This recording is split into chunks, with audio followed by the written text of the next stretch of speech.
Hello guys, good morning to all of you. My name is Satyavir Singh speaking here, and I will teach you chemistry.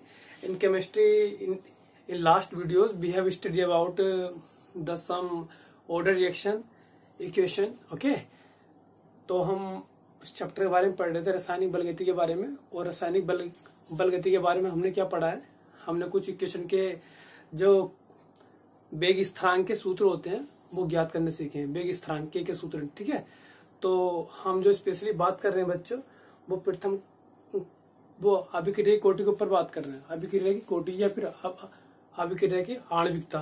तो अभिक्रिया कोटि क्या होती है, अभिक्रिया कोटि के बारे में आपको मैं बता चुका हूँ। उसमें थोड़ी बातें हो ना जो मैं आपको बताऊंगा आज।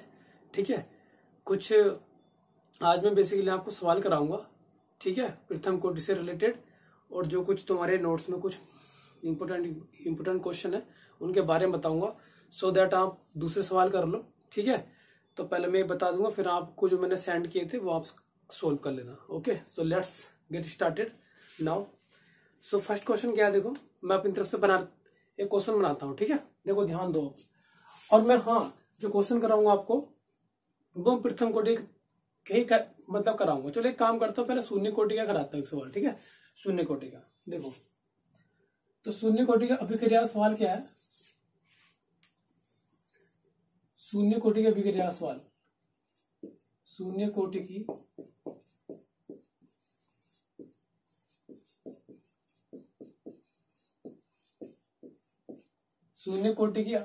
अभिक्रिया के सवाल। तो मैंने इसकी थ्योरी लगभग बताई थी आपको, मैं इसके कुछ सवाल बता देता हूं आपको, ताकि आपको मेथड पता लग जाए, फिर आप सवाल कर लो। राइट, तो बच्चों मेरा ये मतलब होता है कि मैं आपको मेथड बताऊं और आप कर लो। मैं इतने सारे सवाल आपको नहीं बता सकता हूं, आप इन्हें खुद कर लो। नेट से बहुत सारे मटेरियल हैं, अगर आपके पास बुक्स नहीं है तो न्यूमेरिकल डाउनलोड कर लो। ठीक है, आ जाएंगे। शून्य कोटि की अभिक्रिया, तो सबसे पहले बात बता दूं, मैं प्रत्येक कोटि पर डिपेंड मतलब कुछ बातें बताऊंगा आपको। जैसे कि अगर ये है H2 प्लस Cl2, अभी रिवर्सिबल साइन है, और ये लिख गया 2HCl। अगर तुम इसका वेग स्थिरांक निकालोगे तो कैसे निकालोगे, वेग स्थिरांक कैसे निकालते हैं, वेग स्थिरांक का फॉर्मूला होता है dx/dt, और कांस्टेंट लगाते हैं ऐसे। वेग स्थिरांक का सूत्र, वेग स्थिरांक, तो dx/dt डायरेक्ट प्रोपोर्शनल टू जो तुम्हारा अभिकारक है। अभिकारक क्या, एक तो H2 है, और गुणा में क्या होगा, इसकी 1 होगा। गुणा में क्या, इसकी 1 होगा, H2 की पावर 1, क्योंकि जो मल्टीप्लाई में होता है वो पावर में लग जाता है, जहां प्लस होता है वहां क्या आता है, गुणा आता है। और ये Cl2, अब यहाँ पे 1, अब ये हो जाए तुम्हारा dx/dt प्रोपोर्शनल, इसे हटा दो और यहाँ लगा दो k।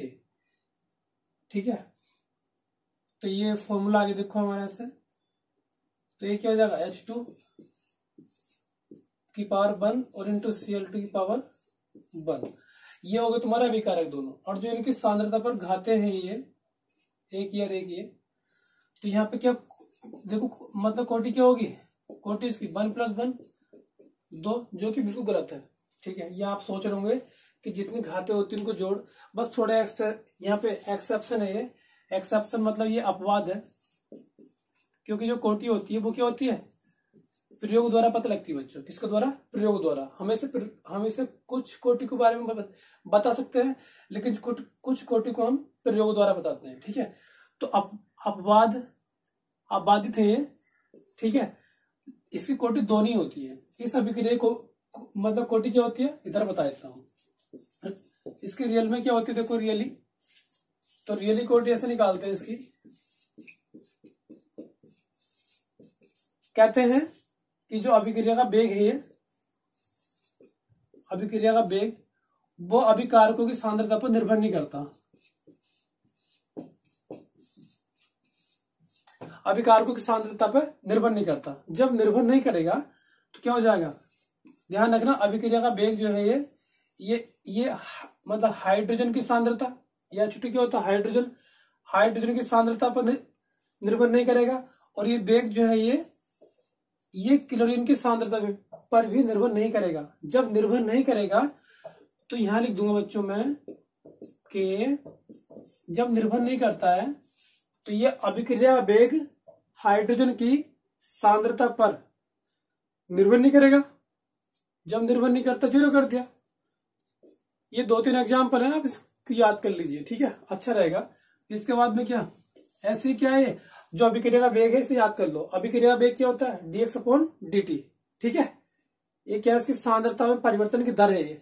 और किसी अभिक्रिया की सांद्रता में परिवर्तन की दर को क्या कहते हैं, अभिक्रिया का वेग कहते हैं, ठीक है।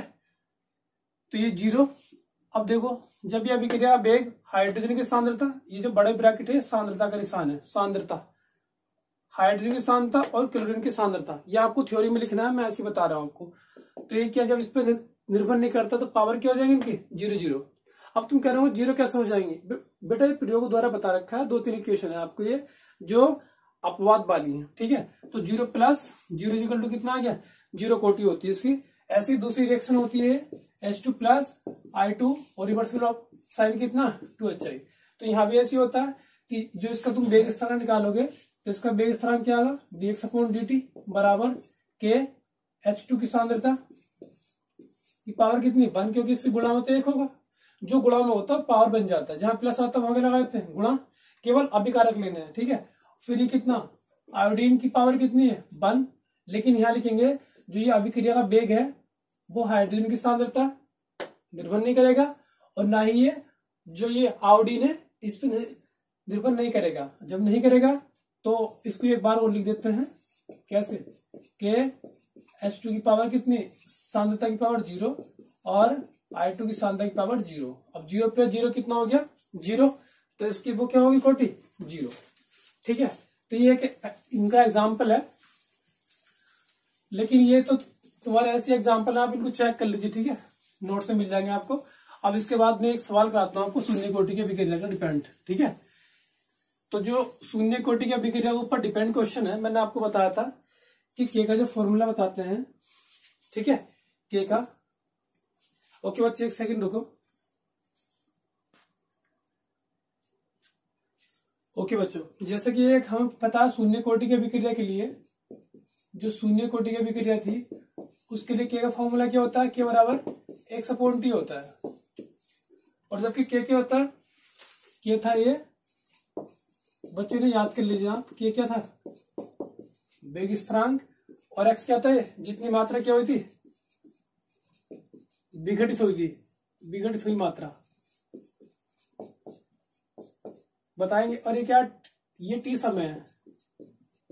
जैसे कि शुरू में क्या था, मतलब क्या होता है, रिएक्टेंट जो होते हैं उनसे क्या बनते हैं, प्रोडक्ट बनते हैं, अभिकारक से उत्पाद बनते हैं, ओके, रिएक्टेंट प्रोडक्ट। अब मैंने टी बराबर 0 पे क्या ले लिया, अभिकारक की मात्रा ए ले ली, और शुरू में क्या बनेगा, प्रोडक्ट नहीं बनता ना 0। अब टी बराबर कुछ भी समय है, मुझे नहीं पता क्या समय है, इसलिए मैं हमेशा ये लिख देता हूँ। किताब में नहीं लिखा हुआ ऐसे, लेकिन मैं ऐसे लिख देता हूँ क्योंकि 0 नहीं है और कुछ हो सकता है। तो यहाँ पे कितनी मात्रा बनी इसकी x, और यहाँ क्या हो जाएगा ये x। तो ये क्या, जितनी मात्रा ये बनी, तो ये उत्पाद की मात्रा है, उत्पाद की मात्रा है। और ये क्या है, अभिकारक चल रहा ना, ये उत्पाद चल रहा है, ये अभिकारक चल रहा। तो पहला अभिकारक की मात्रा इतनी थी, इस मात्रा में से क्या बना है, x बन गया, तो बची कितनी a माइनस एक्स बची। तो ये क्या है, शेष मात्रा बच्चों, ठीक है, क्या है, शेष मात्रा। तो यहाँ पे देखो, अब ध्यान दो, तो मैं बताने वाला आपको यूं हूं इसमें कि जो के इक्वल टू कितना x अपॉन टी है। तो एक सवाल आएगा, कैसे, मैं कुछ बातें बताऊंगा आपको, एक सॉल्यूशन ऐसी सवाल बना देता हूं ताकि आपको समझ में आ जाए। यदि किसी शून्य कोटि के अभिक्रिया के लिए बताएगा, वो किस कोटि के अभिक्रिया के लिए, शून्य कोटि के अभिक्रिया के लिए जो उत्पाद की मात्रा है, जितनी मात्रा बनी उसकी, वो कितनी x बराबर, चलो मान लेते हैं, कितनी मान लेते हैं, x बराबर 4, और ये मोल पर लीटर, मोल पर लीटर आपको पता ही है सांद्रता होती है। तो ये इतनी मात्रा है, इतनी मात्रा बनी कितने समय पर, जो t इक्वल टू है 0.1 सेकंड पर। तो के का मान निकालना है इसमें, तो बस आप इसे पुटअप कीजिए, और जब तुम यहाँ पुटअप कर दोगे तो यहाँ देखो के बराबर कितना हो जाएगा, x की वैल्यू कितनी है 4, और अपॉन टी की वैल्यू कितनी है 0.1, पॉइंट से हटाओ, इसको लगा दो, आगे तुम्हारा 40। मात्रा क्या होगा, ऐसे निकाल लो इसका, के बराबर x अपॉन टी, x क्या होती है मोल पर लीटर, मोल पर लीटर। तो मोल इंटू लीटर ऊपर आएगा, इनवर्स और अपोजिट सेकंड तो कितना हो गया सेकंड इनवर्स। तो ये मात्रक होता है इसके लिए, शून्य कोटि की अभिक्रिया के लिए वेग स्थिरांक का मात्रक ये होता है। पता लग गया आपको इस बात का? ठीक है, अब हम डायरेक्ट जंप करते हैं किस पे? तो मैंने इसके रिएक्शन के उदाहरण बता दिया आपको, और इसके बाद में अब हम जंप करते हैं किस पे? प्रथम कोटि की अभिक्रिया। कुछ सवाल बताऊंगा मैं आपको जो बोर्ड में बहुत आते हैं। ठीक है, 3-4 नंबर का सवाल आ जाता है बोर्ड में, प्रथम कोटि से आता है। ठीक है, इसलिए तुम्हारी जो नोट्स में हो रखे सब प्रथम कोटि के हो रखे बच्चों। ठीक है, ध्यान रखना। तो आप केवल मेथड समझो कैसे। देखो, एक प्रथम कोटि की अभिक्रिया के लिए मैं क्वेश्चन लिख रहा हूं। किसी, ठीक से समझ लेना आप इस बात को, किसी प्रथम कोटि की अभिक्रिया के लिए,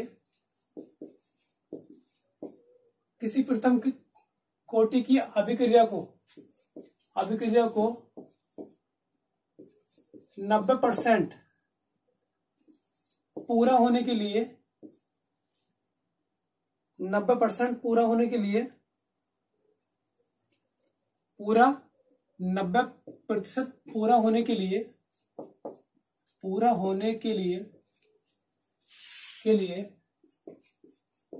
10 सेकंड लगते हैं। 10 सेकंड लगते हैं। तब प्रथम कोटि की अभिक्रिया के लिए, प्रथम कोटि की अभिक्रिया के लिए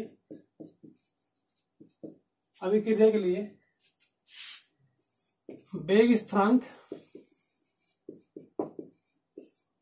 ज्ञात करो। ठीक है बच्चों, तो ये क्वेश्चन मैंने बनाया अपनी तरफ से, और देखो कैसे करेंगे सर में। सबसे पहले हम क्या लिखते हैं? सॉल्यूशन लिखते हैं, और सबसे पहले एक काम करते हैं, किसी प्रथम कोटि की अभिक्रिया, यहां से कीवर्ड ले लीजिए। ये कीवर्ड है इसका। कीवर्ड का मतलब है कि हमें पता लग गया कि हमें कौन सी अभिक्रिया का फॉर्मूला यूज करना है। ठीक है, किसी प्रथम कोटि मतलब प्रथम कोटि का ही सूत्र लगाना पड़ेगा आपको। ठीक है, के का सूत्र, के सबके लिए फॉर्मूला है। किसी प्रथम कोटि की अभिक्रिया के लिए, अभिक्रिया पूरा होने के लिए, देखो कोई भी चीज है 100% होती है ना, तो उसका हम कितना भाग ले रहे हैं, पूरा कर रहे हैं। जैसे मान लीजिए मैंने एक चीज ली 100, अब 100% में से मुझे कितनी परसेंट बुक करनी है? 90%, मतलब कि विघटित करनी है। विघटित का मतलब होता है तोड़ना, वियोजित करना, अलग करना। ठीक है, यानी कि ये हो गया तुम्हारा रिएक्टेंट्स, और ये क्या बन गया तुम्हारा प्रोडक्ट। तो मुझे 90% ये बनाना है प्रोडक्ट। ठीक है, तो जब ये 90% ये प्रोडक्ट बनेगा, तो फिर ये कितनी बचेगी दोबारा से? ये बचेगी तुम्हारी 10%। ठीक है, चलो इसको छोड़ो। आपको पता लग गया कि इस अभिक्रिया का 90% कोई भी रिएक्शन है। अब तुम्हें ये नहीं पता कितने में से, तो परसेंटेज ये 90 है, तो परसेंटेज कितनी होती? 100 होती। यानी कि जो शुरू में मात्रा थी उसकी, वो कितनी? 100। तो जहां भी परसेंटेज वाले क्वेश्चन आएंगे वहां पे उसकी प्रारंभिक मात्रा ए का मान क्या होता है? 100 होता है। यानी कि आपको मैंने इतनी बार बता दिया, जो रिएक्टेंट होते हैं, उत्पाद, देखो आपको इसे लिख देता हूं पूरा में, जो रिएक्टेंट्स होते हैं उनसे क्या बनते हैं? प्रोडक्ट्स बनते हैं। ठीक है, तो यहाँ पे शुरू में क्या होता है? जब टाइम कितना 0 है, तो जब टाइम 0 है तो उसकी मात्रा कितनी है उत्पाद की? जब नहीं पता हमें, तो यहाँ क्या होता मानता हूं मैं ए, और यहाँ क्या मानता हूं शुरू में 0। अब हमें पता नहीं है कि मात्रा कितनी है, लेकिन परसेंट की बात चल रही है, तो शुरू की मात्रा क्या होगी? 100 मानते हैं, हर जगह मानते हैं। ठीक है, इस बात का ध्यान रखना। अब इन्होंने टाइम दे रखा बच्चे, कितने दे रखा? 10 सेकेंड। तो टी बराबर 10 सेकेंड पे 10 सेकेंड में ये 90% पूरा हो जाती है। यानी कि क्या बन जाते हैं? 90% ये उत्पाद बन गए, पूरी हो गए। बची कितनी? 10% बची। तो ये वैल्यू किसकी होगी वाली? 90% ये होगी एक्स की। ओके बच्चों, ये बात समझ में आ गई आपको? तो ये क्या है? इसकी प्रारंभिक मात्रा, और ये क्या है? इसकी अंतिम मात्रा। मतलब जितनी बन गई, पूरी हो गई। यानी कि आप सीधे से सीधा यहां लिखोगे कि गिवन दैट क्या है? जो प्रारंभिक मात्रा है उसकी प्रारंभिक मात्रा क्या होती है? प्रारंभिक मात्रा होती है ए। और ये बराबर कितनी 100 मानते हैं जहां परसेंटेज की बात आती, जहां भी परसेंटेज की बात आएगी। और कितनी मात्रा पूरी हो गई 10 सेकंड में, यानी कि टी बराबर कितनी 10 सेकंड जो टाइम लगा, यानी कि इस अभी की जगह 100% में से 90% भाग 10 मिनट में 10 सेकंड में क्या हो गया पूरा हो गया। तो देखो तो उसके का मान क्या है, वेग स्थिरांक का मान क्या निकल जाएगा आराम से। एक्स की वैल्यू कितनी होगी 90। चलो तो प्रथम कोटि के अभिक्रिया के लिए फॉर्मूला क्या होता है हमारे पास, तो प्रथम कोटि के अभिक्रिया के लिए फॉर्मूला मुझे फिनिश करना पड़ेगा। प्रथम कोटि के अभिक्रिया के लिए वेग स्थिरांक का फॉर्मूला होता है 2.303 अपॉन टी गुणा log a upon a minus x base 10। ये हमारा फॉर्मूला होता है। आप इसे प्रथम कोटि वाले को याद कर लीजिए। के का मान निकालना है इसमें से, इसका मान दे रखा और ए की वैल्यू क्या, ए क्या है, ए शुरू की मात्रा प्रारंभ में स्टार्टिंग में जहां परसेंटेज आएगा आप इंच ए की मात्रा कितनी मान लेंगे 100 मान लेंगे, क्योंकि परसेंटेज 100 पे होता है। और जितनी मात्रा उसकी पूरी हो गई उसे मानेंगे एक्स, ठीक है, जितने उत्पाद बने उससे, ठीक है। तो यहां वैल्यू पुटअप करो आप यहाँ पे, तो 2.303 ये तो फॉर्मूले का ही है, अपॉन टी कितना 10 सेकंड है, और इंटू लॉग ए कितना है 100 है, ए माइनस एक्स बेस कितना 10 है, 2.303 अपॉन 10 इंटू लॉग 100 अपॉन कितना बचा है 100 में से 10 गया, 100 में से 90 गया 10, और ये बेस बच्चों 10 चलता रहता है, ठीक है। आप ध्यान रखिए इस बात का। कैलकुलेशन अगर तुम करने बैठोगे तो कुछ हार्ड नहीं होता, ठीक है। ये से काट दो, इससे मत काट देना, ये बेस है, बेस से तुम काट नहीं सकते हो कभी भी, ठीक है। तो ये 10 है, लोग बेस 10 बेस। अब ध्यान रखो यहाँ भी और यहाँ भी अगर सेम नंबर है तो उसकी वैल्यू क्या होती है 1 होती है, ध्यान रखना इस बात का, ठीक है। अगर आपसे नहीं आती तो आप इसे याद कर लीजिए, ठीक है। कभी और टाइम डिस्कशन कर लेंगे। अगर ये सेम है ऊपर भी है ये बेस भी, तो उसकी वैल्यू आप इसके 1 लिख दो, ठीक है। कुछ मैथ के बच्चे होंगे तो उनको समझ में आ गया होगा, ठीक है, इस बात को जो बताना चाह रहा हूं मैं तुमसे। अब यहाँ पे एक काम करो, जब अब यहाँ पे और कर देते हैं ऐसे थोड़ा सोल्व, जब ये एक जीरो है तो ये पॉइंट इधर लग जाएगा, क्योंकि जितने पॉइंट होते हैं उतने जीरो लग जाते हैं, यानी कि 0.202303 इसका मात्रा क्या होता है सेकंड इनवर्स। मैंने बताया था प्रथम कोटि की अभिक्रिया का मात्रा निकालने बताया था, ठीक है। तो ये सवाल हो गया नहीं हो गया, देखो आराम से, बहुत आसान से हो गया है ना। अगर बात आती है किसकी कि 90 की जगह मैंने बोला आपसे कितना बोला बताओ। अगर 90 की जगह मैंने आपसे बोल दिया कि 100 का 100% पूरा हो गया, लेकिन 100 का 100% पूरा नहीं होता मतलब कभी, ठीक है।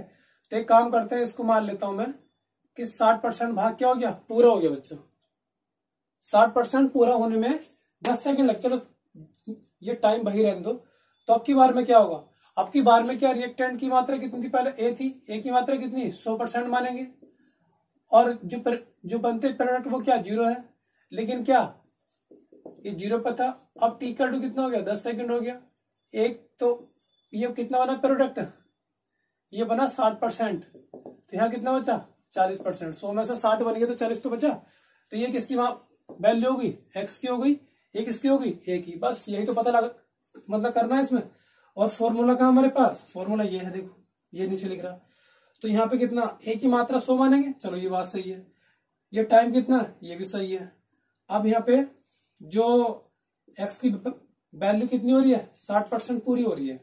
अब फॉर्मूला ये लिख रहा है, बाकी इसे फिनिश करो। और यहाँ पे एक काम करो आप, यहाँ पे इसकी वैल्यू फिर से पुट कर दो आप, तो यहाँ क्या आएगी 60 आ जाएगा बस, ठीक है। अब फिर से सोल्व कर लो, यहाँ भी वेग स्थिरांक के का मान निकालना है। तो 2.303 अपॉन 10 इंटू लॉग 100 अपॉन कितना 40, ये चीज होती है अलग और बेस होता है अलग। ध्यान रखना इस बात का भी, इसमें जोड़ दो से भी, इसे तुम ठीक से लिखा करो, ठीक है। अपॉन कितना 10 है और ये कितना log है, तो 100 ये कैंसिल हो जाएगा इससे। अब यहां से क्या कटेगा, चलो काटते नहीं इसे, ऐसे लिखा रहने देते हैं। log बेस 10 और 10 अपॉन कितना 4। एक काम करेंगे बच्चों, आप इसे अपना आप सोल्व करके बताएंगे मुझे ये सोल्व कैसे होगा, ठीक है। ये आपके लिए मैंने क्वेश्चन रख दिया, इसका मात्रा क्या होगा, सेकंड इनवर्स होगा, ठीक है। मैं थोड़ा फास्ट कराऊंगा आपको, ताकि आपको बस कैलकुलेशन तो करनी है। आप मुझे बताना से कैसे करेंगे, अगर नहीं आता तो आप कमेंट में बता सकते हैं मुझे, ठीक है। अगर आपसे सवाल नहीं आता तो, अगर नहीं हो पाएगा तो, ठीक है। अब इसके बाद में एक सवाल और लेता हूं आपको, आपके लिए, आपसे फिनिश करता हूं। प्रथम कोटि के विकेट के लिए, ठीक है।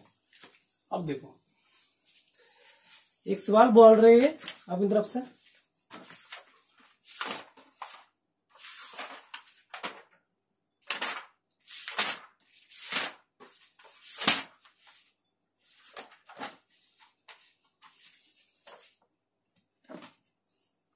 देखो ये कहना चाह रहे हैं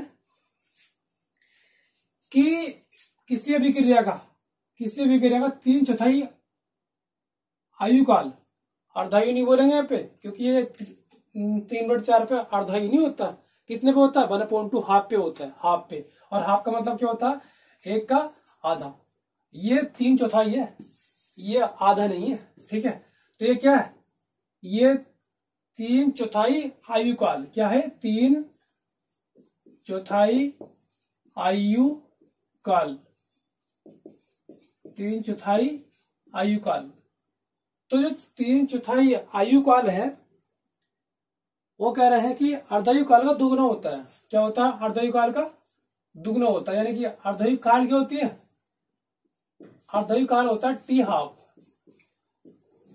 ये वाली बात प्रूफ करना कह रहे हो। 3/4 जो 3/4 मतलब आयु काल, 3/4 आयु काल जो होते हैं, उस समय होते हैं, वो दुगना होता है किसका, अर्धायु काल का। यही बात है, प्रूफ करने एक सवाल है प्रथम कोटि के लिए। तो आपको एक काम करना पड़ेगा, ये सिद्ध करना, चलो कर देते हैं इसे प्रूफ। देखो तो प्रथम कोटि के लिए है ना, बड़ा आसान है। प्रथम कोटि के लिए, प्रथम कोटि के विकेट के लिए, ठीक है। फॉर्मूला क्या होता है, के बराबर ये होता है 2.003 अपॉन कितना टी, और ये कितना होता है log base 10 a upon a minus x. Clear, ये होता है से। अब यहां पे कह रहा है 3/4, तो पहले एक काम करो, ये के को इधर ले जाओ नीचे, क्योंकि हमें टी में निकालना। तो यहां रख दो 3/4 का मतलब है 3/4। अब एक बात सुनो आप जरा, जब 3/4 हो रहा पूरा, यहाँ पे मैं बता देता हूं आपको, प्रोडक्ट से क्या बनते हैं, जो रिएक्टेंट से बनते हैं प्रोडक्ट। जब टी शुरू में क्या 0 है, तो उसकी मात्रा कितनी ए है, और यहाँ क्या बना प्रोडक्ट 0 बना। सेम बात करनी है, जब टी कुछ भी हुआ 0 नहीं है मगर, ठीक है। मैं काट देता हूँ इसे हर बार, क्योंकि मुझे एग्जैक्टली टाइम नहीं पता होता है। अब यहाँ पे जो कुछ समय है, तो वहां पे एक्स मात्रा बन गई है, कितनी बची a माइनस एक्स। अब कह रहा 3/4 भाग, यानी कि 3/4 भाग किसका, 3/4 यानी कि 3/4 और किसका a का। तो यहाँ कितनी बची, यहाँ रख दो माइनस का, a माइनस 3 बटे कितना 4। इसको सोल्व करो तो 4a माइनस 3a सोल्व करके आ जाएगा तुम्हारा यहाँ पे a/4। इतनी मात्रा बची, इतनी मात्रा बन गई, ठीक है। तो हम रखें कितना 2.303 अपॉन कितना के, अब गुणा, देखो यहां रख देते हैं बेस 10। ए की वैल्यू कितनी है, ए की वैल्यू ए है, और ए माइनस एक्स की वैल्यू कितनी है, कितनी बनी 3/4। पता ना आपको, एक्स की वैल्यू क्या होती है, जो उत्पाद की वैल्यू होती है, कितना बना उत्पाद। तो कह रहा 3/4 किसका, इसका, तो 3/4 ए रख दिया इसकी जगह। अब देखो, अब ये आगा 2.303 अपॉन के गुणा log बेस 10। अब यहां से जब तुम एलसीएम लोगे तो ये क्या 4 ऊपर जाएगा। कैलकुलेशन आपसे करनी आती है, ठीक है, मान के चल रहा हूं इस बात को। 4a माइनस 3a कितना हो गया, a हो गया, a से कैंसिल हो गया। अब ये चल रहा 3/4, क्योंकि पहले मैं इसको निकाल रहा हूँ, इसको निकालूंगा, पहले निकाल रहा हूँ फिलहाल, फिर इसको निकालूंगा, फिर डिवाइड कर दूंगा, देखूंगा 2 गुना आएगा नहीं आएगा। ठीक है, तो 2.303 अपॉन कितना के, अब गुणा, देखो ये 4 है ना, इसे मैं ही कर देता हूँ, देखो सही, ये 4 है ना, 4 ही है, तो मैंने इसको एक काम किया 2 की पावर 2 लिखा, और जो लोग होता है, जो पावर होती है वो शुरू में आ जाती है, यानी कि 2 और लोग कितना 2 बेस 10। इसकी वैल्यू कितनी होती है, मैंने बता दिया आपको कितनी होती है एक दिन, तो 3/4 बराबर कितना 2.303 अपॉन कितना के, अब गुणा इसकी वैल्यू होती है 2, तो ये वाला है, और इसकी वैल्यू होती है लोग 2 बेस 10 की, याद कर लो इसे, इसकी वैल्यू होती है 30/10।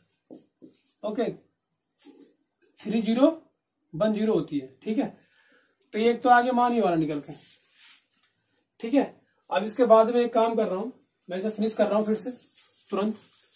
अब मैं हाफ के लिए निकालता हूं, तो हाफ के लिए क्या होगा, यहाँ पे यहां बनेगा हाफ, हाफ, तो यहां क्या होगा हाफ, बचा है कितना, एक में से आधा घटाओगे तो क्या बचेगा, आधा बचेगा, तुम घटा के देख लो वही बचेगा। ठीक है, अब यहाँ फिर से रखो, तो यहाँ क्या रखेंगे, क्योंकि हाफ मात्रा है, हाफ, तो 2.303 अपॉन कितना, इसे इक्वेशन वन मान लीजिए जो पहले निकाला मैंने, गुणा ये कितना लोग, ए की वैल्यू कितनी है, ए ही है, और a माइनस एक्स की वैल्यू कितनी है, a/2, और ये बेस 10 तो है ही। टी हाफ इजिकल टू कितना आएगा 2.303 अपॉन कितना के, गुणा लोग, जब तुम इसे सोल्व करोगे तो 2 ऊपर आए गए 2a, और 2a माइनस a कितना आएगा a, बेस कितना 10, a से a कटा, फिर से आगे इसकी वैल्यू कितनी होगी, इसकी वैल्यू होगी बच्चों T half equal to 2303 upon K, अब गुणा लोग 2 बेस 10, इसकी वैल्यू कितनी होती है, वही होती है कितनी, टी हाफ इजिकल टू आ जाएगा इससे 2.303 अपॉन कितना के, गुणा, कुछ बच्चे सोच रहे हैं के का मान तो है नहीं, के का मान की कोई जरूरत नहीं है, पे वो कैंसिल हो जाएगा 0.3010। ठीक है बच्चों, अब तुम सोच रहे होंगे डिवाइड, अभी ये इनकी मल्टीप्लाई क्यों नहीं कर रहा हूं मैं, है ना, सोच रहे होंगे ना, तो मैंने आपको कुछ दिन पहले एक बात बताई थी, अगर तुम्हारे पास 2 चीजें हैं और उनका आपको रिलेशन निकालना है, कैसे निकालते हैं, अगर आपके पास 2 कोई चीजें हैं उनका संबंध निकालना है तो क्या करना चाहिए, डिवाइड करना चाहिए। ठीक है, तो इनका संबंध तो निकालना हमें कि वो दुगनी है, सिद्ध करना है, तो जो हमने निकाला ये 3/4, बस निकाल करके इसको डिवाइड कर दो, LHS डिवाइड हो जाएगी, यानी कि टी 3/4 अपॉन कितना टी हाफ इजिकल टू कितना आएगा 2.303, गुणा मत करना, कट जाएंगे ये। ठीक है, 2 गुणा 0.3010 अपॉन कितना के, फिर ये नीचे का लिखो 2.303 और इंटू 0.3010 अपॉन कितना के, कैसे के कटा, ये कटा, ये कटा, क्या बचा यहाँ पे 3/4 अपॉन कितना टी हाफ इजिकल टू कितना आ जाएगा ऐसे, ये आ जाएगा ऐसे आपके पास 2 ऊपर चला आएगा, ये 2 ऊपर बचा ना, ऊपर बस, ये नीचे कुछ नहीं बचा, तो क्रॉस मल्टीप्लाई कर लो, इसकी एक की मल्टीप्लाई करोगे इसमें कोई फर्क नहीं पड़ा, और 2 गुणा ये करोगे यहाँ पर टी 1/2, तो आगे नहीं, आगे 3/4 हायुकाल अर्धायुकाल का 2 गुणा आ गया, 2 गुना। ठीक है, यही प्रूफ करना था मैं, तो यहां लिख दो इट्स प्रूव्ड। ठीक है बच्चों, तो इस तरह से हमने कर लिया सवाल ये। अब इसके बारे में तुम्हें एक और बात बताता हूं, अभी एक सवाल और करता हूं छोटा सा, ठीक है, आपके लिए, मैंने आपको ये बता दिया, अभी फटाफट हो जाएगा। किसी को अगर लॉग वैल्यू में निकालने में दिक्कत आए, अगर log 2 से अगर दूसरी वैल्यू आती है तो मुझे बता देना। ठीक है, मैं आपको उसकी वैल्यू निकालना बता दूंगा, एक वीडियो बना दूंगा सेपरेटली इसके लिए। ठीक है, चलो अब देखो क्या बात करना क्या रहा, देखिए सवाल में इसमें ये कहना चाह रहा है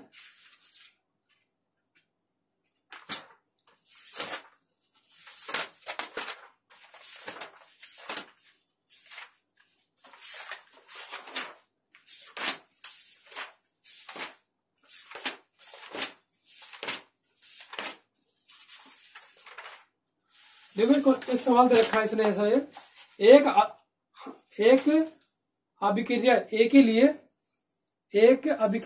के लिए प्रथम कोटि व बी के लिए द्वितीय कोटि की है, तो यानी कि एक अभिक्रिया के लिए क्या है, एक अभिक्रिया के लिए ए के लिए प्रथम कोटि हो गया, चलो बी के लिए कितना, द्वितीय कोटि। अच्छा ठीक है, ऐसे लिख देते हैं, ए के लिए प्रथम कोटि, बी के लिए द्वितीय कोटि, उतने से गुणा कर देते हैं के लिए है, तो अभिक्रिया का वेग में क्या परिवर्तन होगा, तो क्या बनेगा यहाँ पे, ए और बी दो अभिकारक हो गए, ए क्या प्रथम कोटि के लिए, बी क्या द्वितीय कोटि के लिए, इसलिए इसमें प्रथम कोटि के लिए ए से 1 से गुणा करी, बी क्या द्वितीय कोटि के लिए तो 2 से गुणा करी, क्या बनेगा ऐसे प्रोडक्ट, आई डोंट नो, मुझे नहीं पता बनेगा क्या यहाँ पे, ठीक है, नॉट श्योर,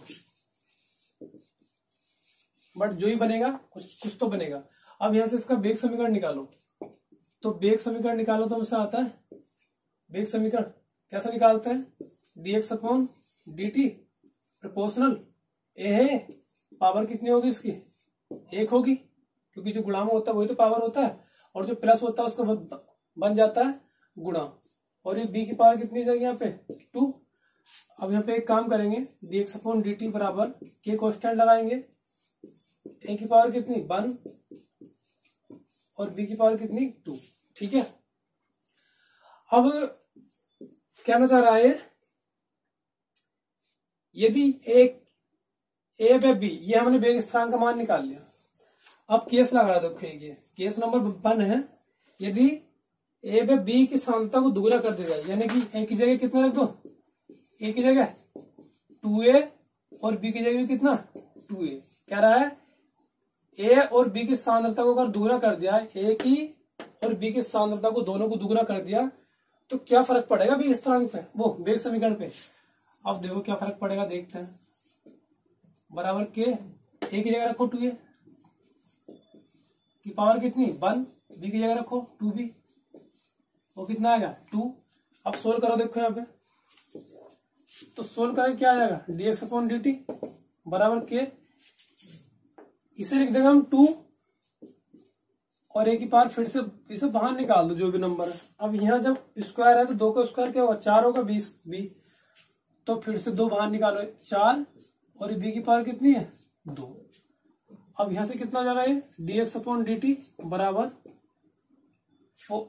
4 दूनी कितना हो गया 8, और के भैया ये हो गया 8 गुना हो जाएगा, क्या हो जाएगा ऐसे 8 गुना।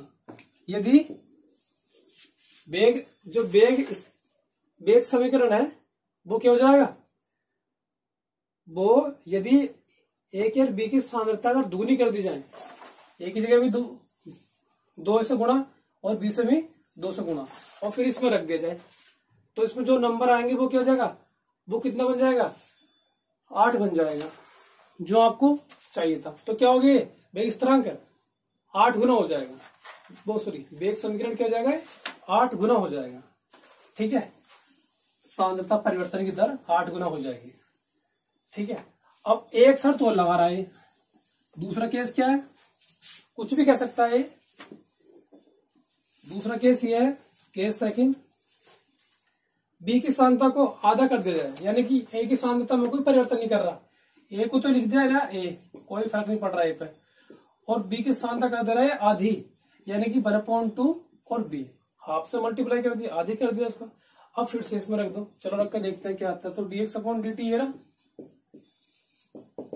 के ए की जगह तो कुछ नहीं रखा जाएगा, ए की जगह तो क्या है ए ही है। बी की बात करें कि बी की सांद्रता को अगर आधी कर दिया जाए तो ठीक है, तो बी की जगह क्या रखेंगे हम, b/2 की पावर कितनी है 2।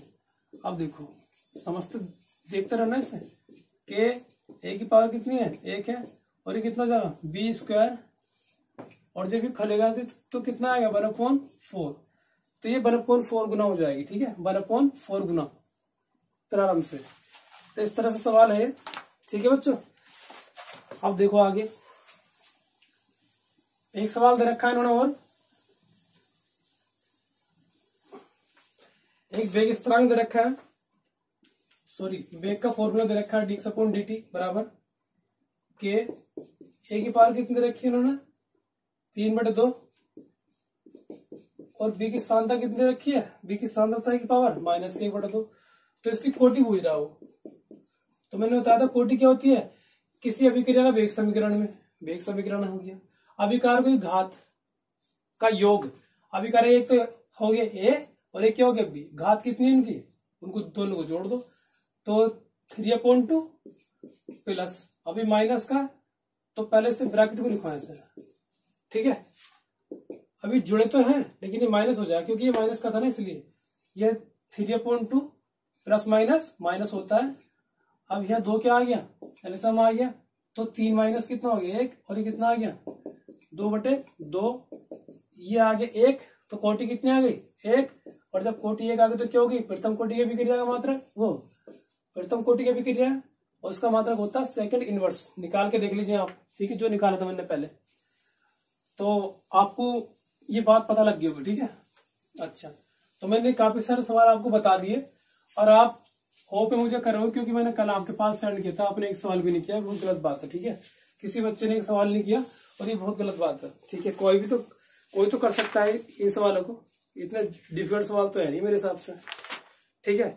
मैं आपको इसलिए फोर्स करता रहता हूँ क्योंकि पेपर में आएंगे, और पेपर में आएंगे तो आप करोगे नहीं तो ठीक रहेगा, वरना फिर दिक्कत पड़ जाएगी, ठीक है। अच्छा, ठीक है, thank you for watching this video and have a good day ahead. जय हिंद।